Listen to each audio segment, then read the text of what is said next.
So welcome back, everyone. Our first speaker for the afternoon session is Villatoro from the University of Leuven, and he's going to talk about paths in Lie-Rinehart algebras. So please. All right, thank you for the introduction. Also, thanks for inviting me to speak at this really nice workshop. I feel like there's been a lot of really interesting talks and a lot of talks relevant to the things I've been thinking about. So this has been a really great session to be part of. So let's get started.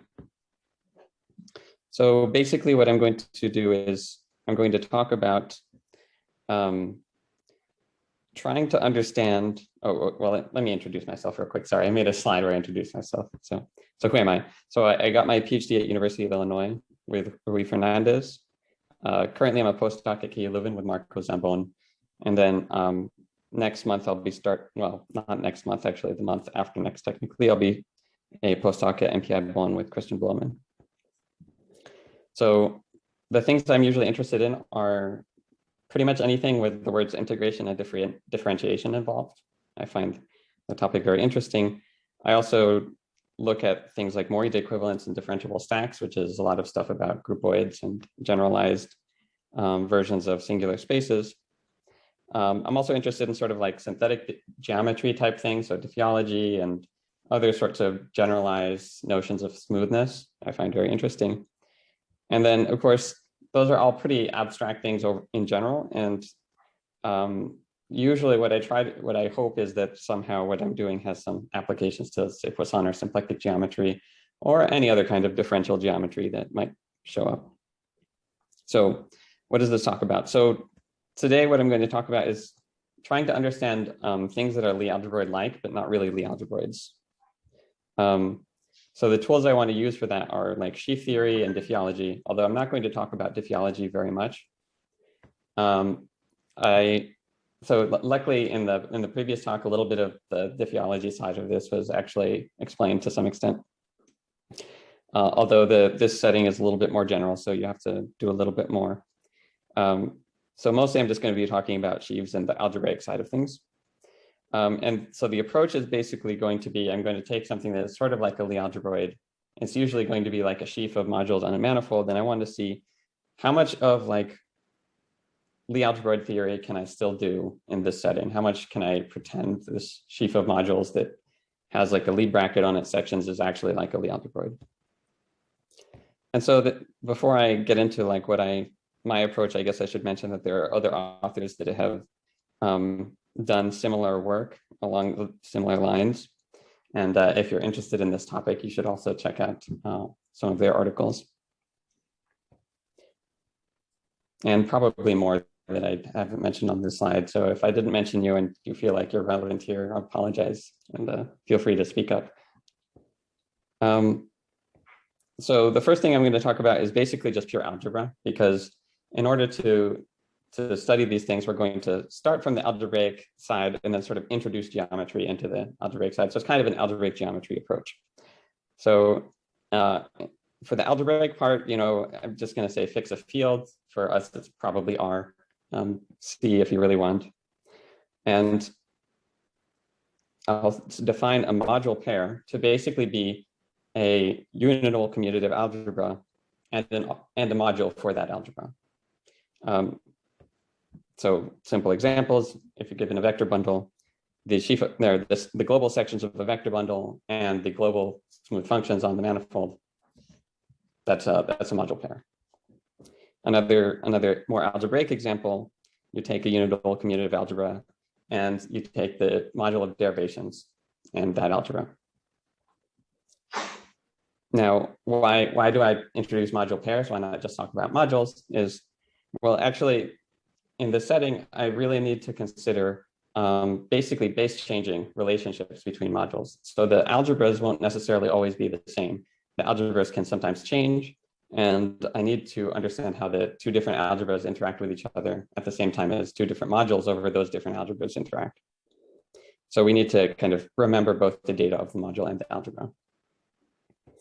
So what is a morphism of module pairs? Well, I mean, the definition is pretty obvious. Pretty much you just have a morphism of the modules and a morphism of the rings that commute with all of the relevant structure.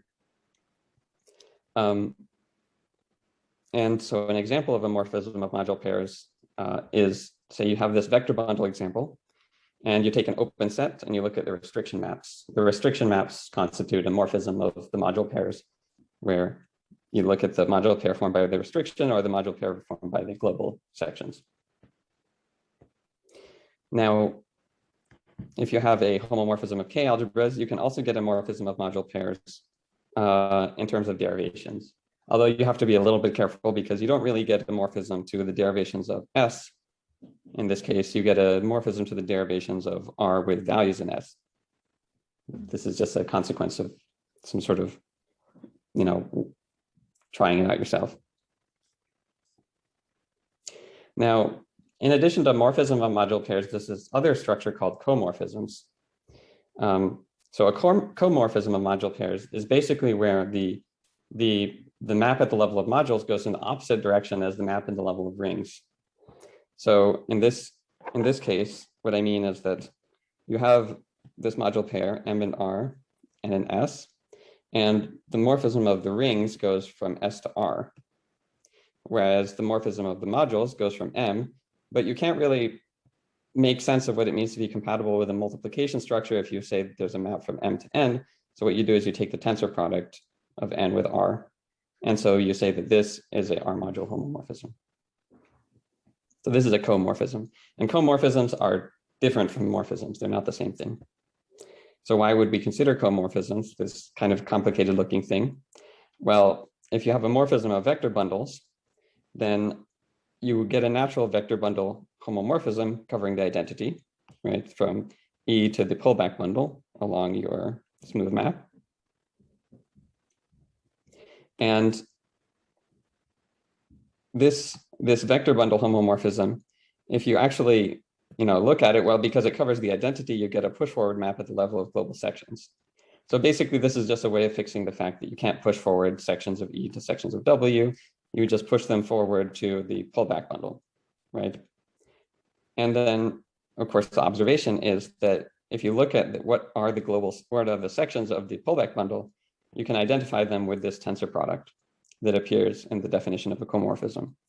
And so there's, I guess, a typo there. And what you get is a comorphism at the level of these module pairs. Now, the point here is that a morphism of module pairs does not generalize the notion of a vector bundle map, but a comorphism does. So comorphisms are actually what you should think of when you're trying to think about what a vector bundle map should be in this setting. So what are Lie-Rinehart algebras? Why have I been talking about module pairs? Well, the idea of a Lie-Rinehart algebra is basically just an algebraic axiomatization of what a Lie algebroid is. So, for example, what does it consist of? It consists of a module pair. We'll now use A to mean the module, and we'll keep using R and S to mean rings, or unional commutative K or R algebras, or K, whatever. But now what you do is on the module, you put a Lie bracket. So you put a Lie bracket, making this into a Lie algebra.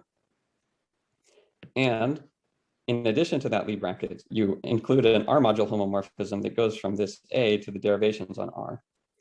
And I'll use the suggestive notation to say like an element of this module gets mapped to this derivation, which I call the Lie derivative subscript A kind of notation. Now, one way of thinking about this is basically that this is a pair of a module and a Lie algebra which act on each other in a compatible way. And the compatibility condition is this Leibniz rule. So basically, it's just the usual Leibniz rule that you see in the definition of a Lie algebroid. Now, what's my sort of model example for this? If you have a vector bundle, we know that you can take the global sections and get a module pair. And putting a Lie algebroid structure on that vector bundle is the same as making that module pair into a Lie-Rinehart pair. So this is just all of the extra algebraic data needed to make something into an algebroid. So motivating examples, why would I consider these sort of Lie-Rinehart things? Why not just look at algebroids? Well, certain direct limits or inverse limits of Lie algebroids are not necessarily vector bundles, right? They can be infinite rank, or they can be very strangely behaved.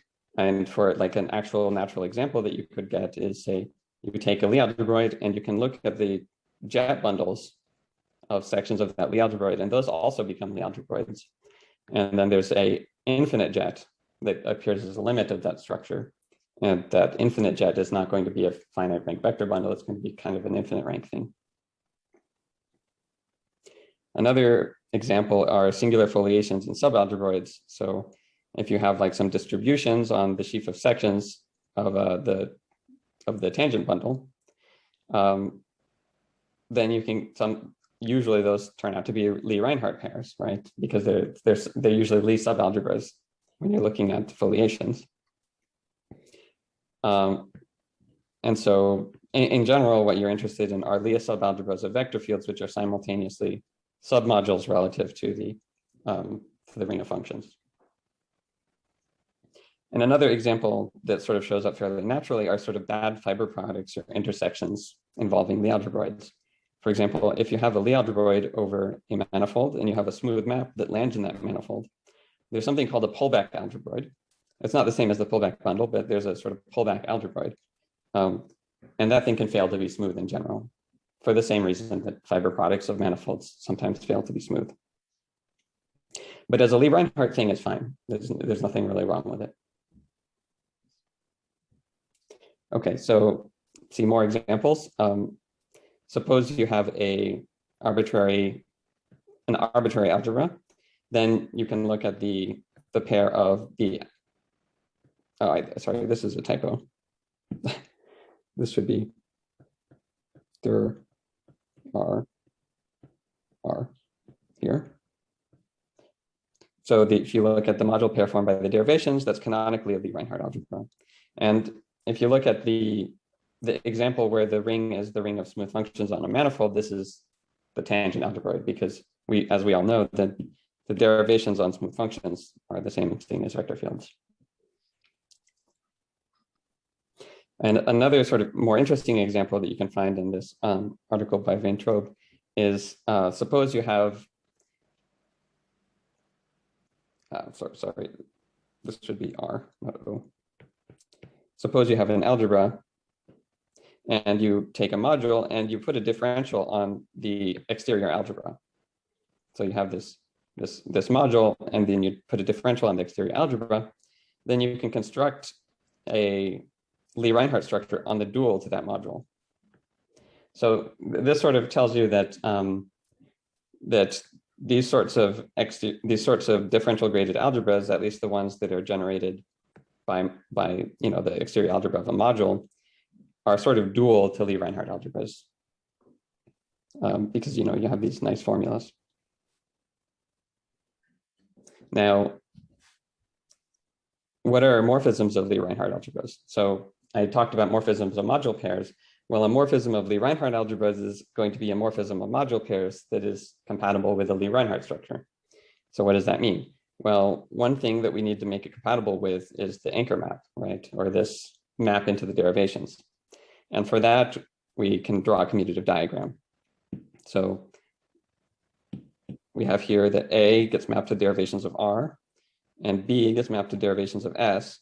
And then there's a problem that there's not necessarily a map here, right? You can't make this into a square. So in order to make this into a square, you have to look at derivations of R with values in S. So you have to push it down one more, and then you can make it into a square. And that's what compatibility with an anchor should be. And then compatibility with the bracket, well, that's easy. You just ask that this F is a Lie algebra homomorphism, no problem. Examples of morphisms. So just as before, if you take restriction maps, those are examples of Lie-Rinehart of morphisms of Lie-Rinehart algebras. Another example, this is a kind of more interesting example. Suppose you have a Lie algebra and it acts on a manifold. And so what is a Lie algebra action? It's just a Lie algebra homomorphism from G to the vector fields. And then take this C to be the inclusion of constant maps into the ring of smooth functions on X.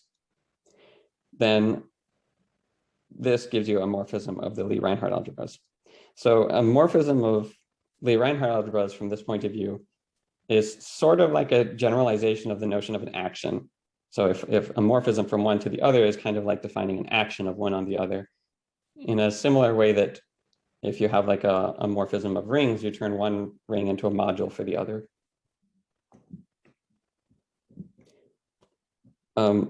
But one notable fact, right, I mentioned earlier that vector bundle maps are not morphisms, they're comorphisms.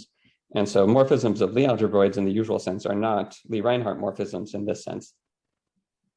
So in order to address Lie algebroid morphisms, we need to look at comorphisms.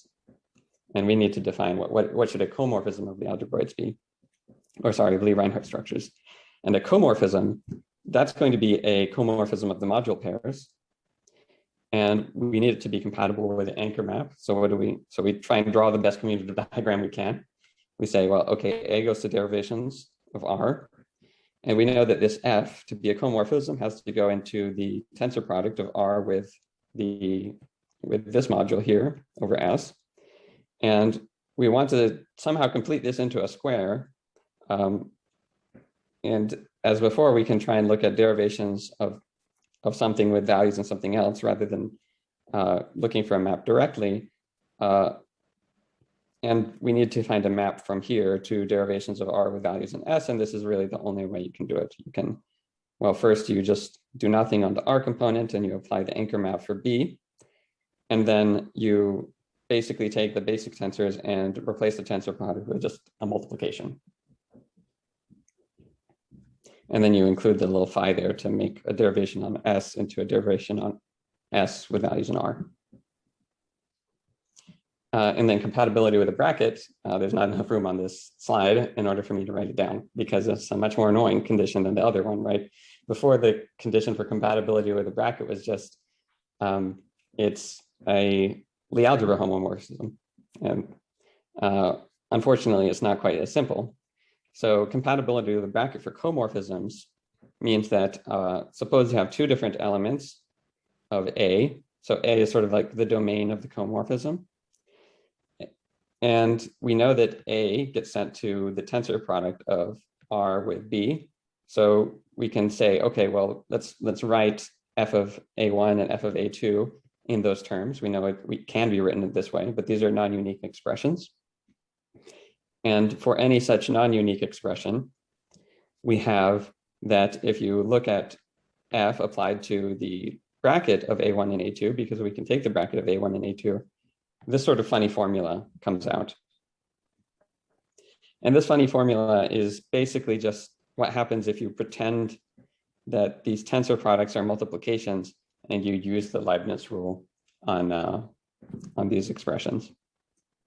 So, I mean, the formula looks kind of complicated, but it is sort of the only thing you can write down once you try to work it out. And of course, one remark is if the underlying map of the rings is the identity map, that there's no distinction between morphism and comorphism. The whole distinction between morphism and comorphisms comes from trying to have base changing maps, where base refers to the ring.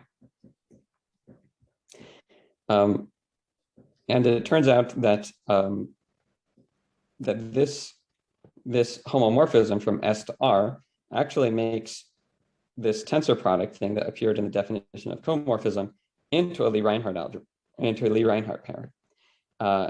And this actually appears in regular Lie algebroid theory. This is actually analogous to the pullback algebroid. Sorry, this is not quite enough. This is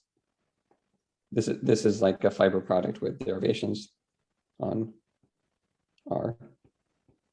So there's going to be a fiber product with derivations on R because you need to have a map from this component to derivations on R. So, but once you include that, you'll get a Lie-Rinehart pair, and this definition of a comorphism can be sort of rewritten as saying that it's a comorphism if it is just a regular morphism that covers the identity onto this pullback thingy. Which again, there's a typo here. This is not quite correct. The definition is a little bit more complicated than that. And so one other comment is in Lie algebroid theory, there's a sort of simpler definition of a homomorphism of the algebroids in terms of the associated de Rham complexes. So we saw earlier that these kind of de Rham type complexes are sort of dual to Lie-Rinehart algebras. But the problem is that in our setting, we're not going to be assuming that things are projective or that things are finitely generated. And as a result, the dualization operation loses information. So it's not that this sort of simpler definition that works in the case of vector bundles doesn't quite work in this sort of more general setting. All right, so what is a Lie-Rinehart structure? So a Lie-Rinehart structure is going to be something you put on a manifold, and you want it to be a sheaf on the manifold, a sheaf of modules that gives you Lie-Rinehart pairs. So we say it's a sheaf that takes values in Lie-Rinehart pairs. So it's going to be kind of a pair of sheaves actually, where the second part is just the ring of smooth functions. So from now on, the rings are always going to be the rings of smooth functions on some manifold, or the sheaf of rings on a smooth manifold. And so you just say it's a sheaf that takes values in the category of Lie-Rinehart pairs with morphisms, not comorphisms, because remember, morphisms were restriction maps. Comorphisms are vector bundle maps. Of course, this is kind of an abstract definition. If you want a more concrete one, it consists of a sheaf of modules on the manifold that is simultaneously a sheaf of Lie algebras and a C-infinity M module, together with a homomorphism from this module to vector fields, or the sheaf of vector fields, right? Everything's a sheaf now, so that the Leibniz rule holds.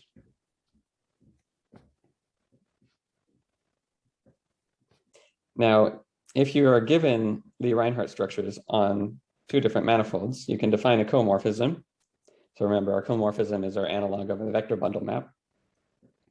A comorphism consists of a smooth function from the base manifold to the other base manifold, together with a sheaf of comorphisms, right? Because everything's a sheaf now, that goes from the push forward sheaves of these two to this sheaf over Y, right? So these are both sheaves over Y now, because I pushed it forward. And it makes sense to say what is a sheaf of comorphisms, because because now they're both over the same manifold.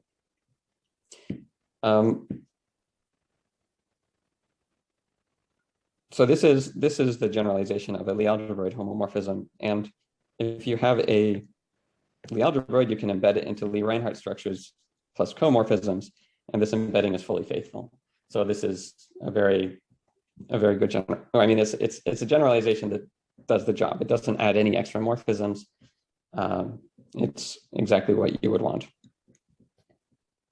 Now we have this category, right, of Lie-Rinehart structures. So these things on manifolds, and I guess I should have mentioned that from any manifold,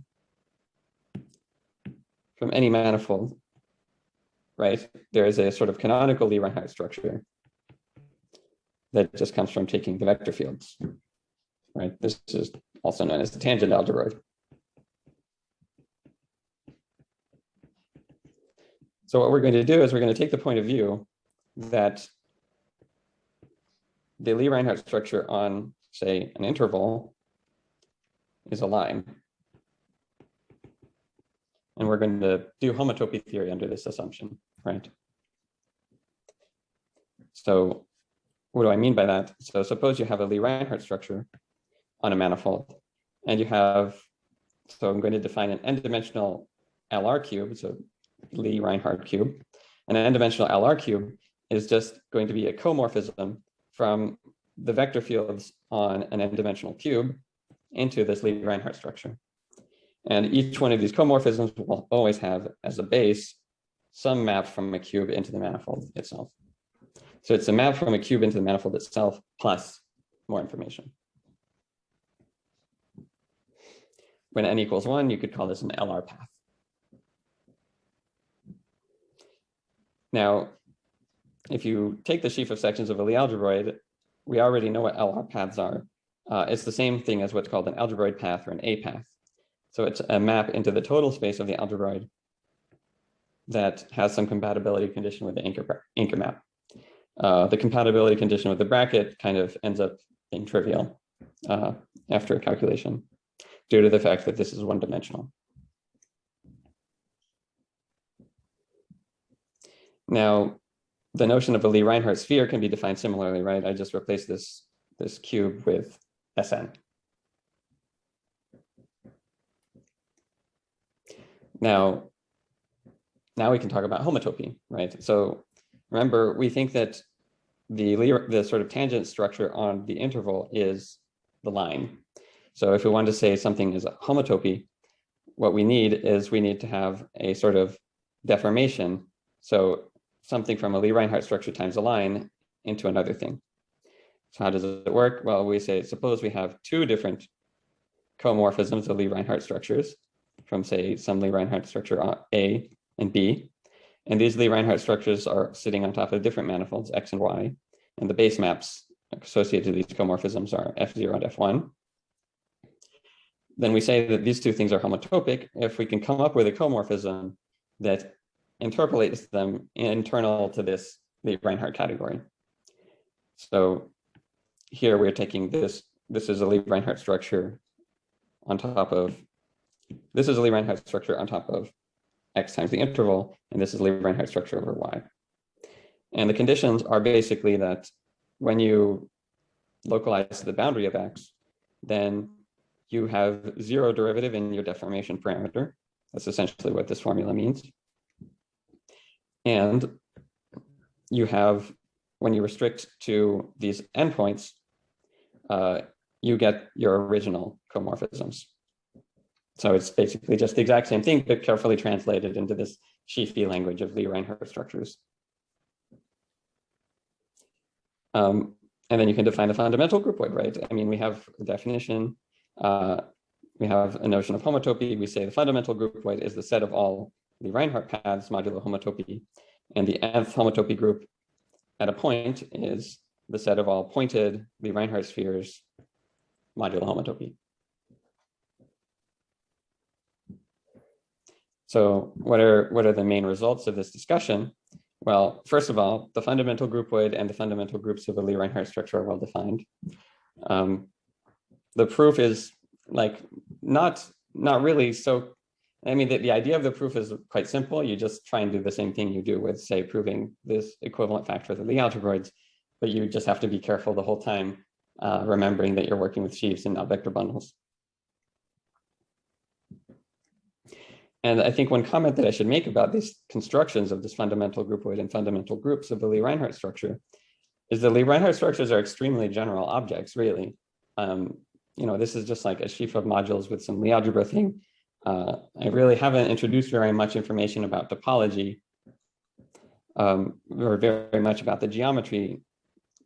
And so like you could say that this gives invariance for a pretty wide variety of objects. For example, the base manifold could just be a point and A could just be a completely arbitrary Lie algebra, right? And you could say that this is the fundamental group of this completely arbitrary Lie algebra.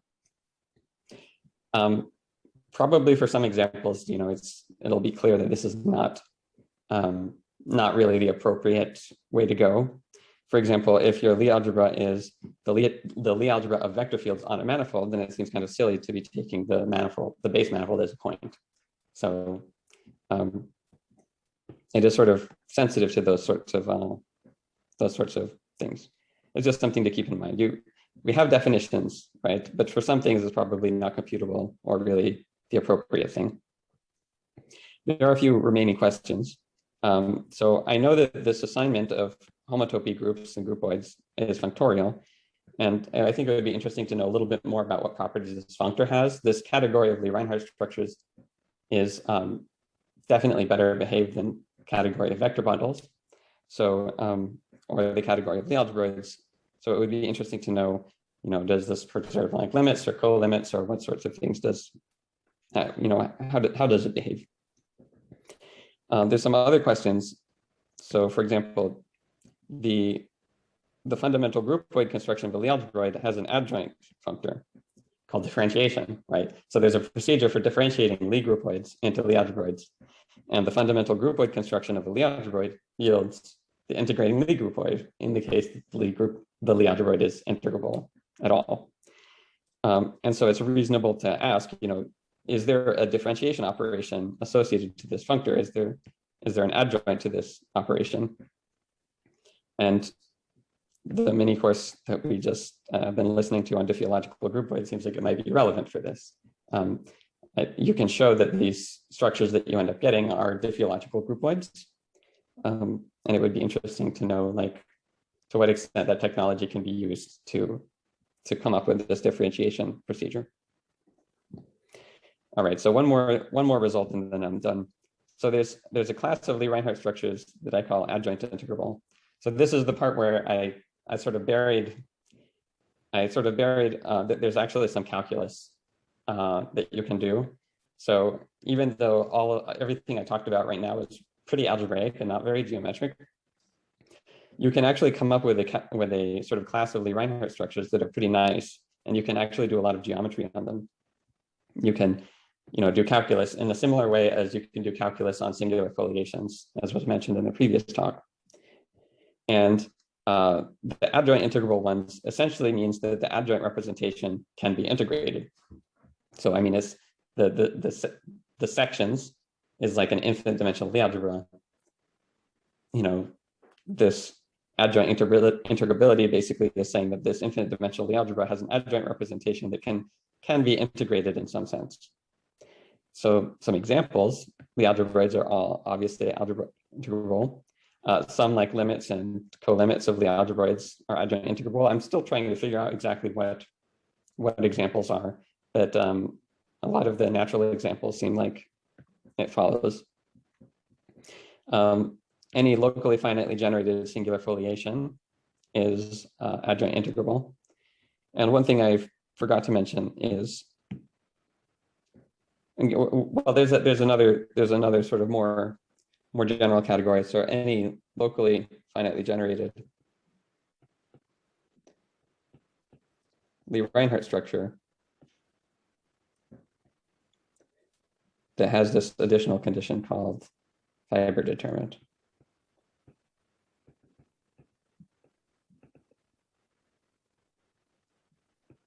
Is adjoint integral.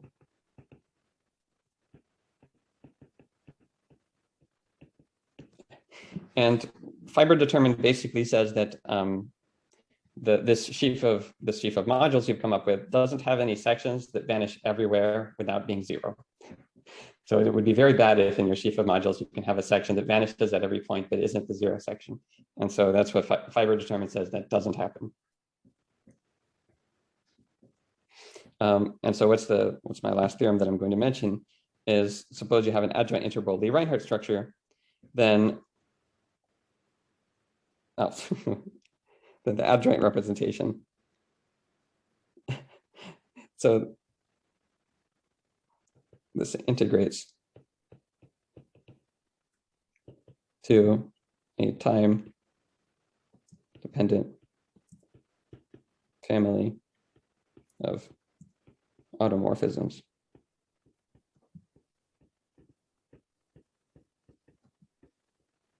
So I didn't tell you what adjoint integrable means precisely, so it's not totally clear what the content of this theorem is.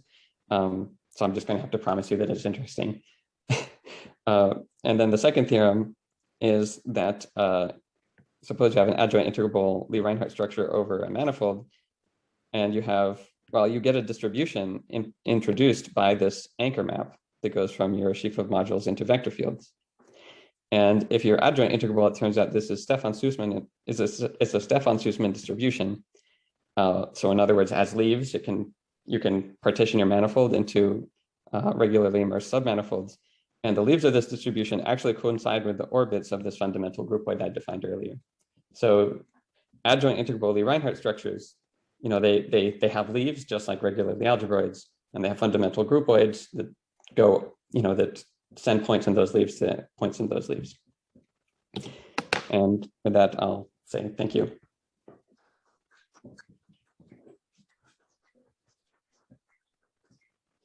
Thank you very much. Let's start with the online audience. Are there any online questions?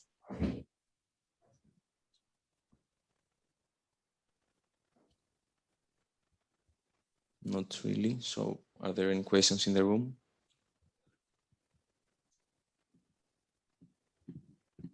Oh. There's one online question from Joel.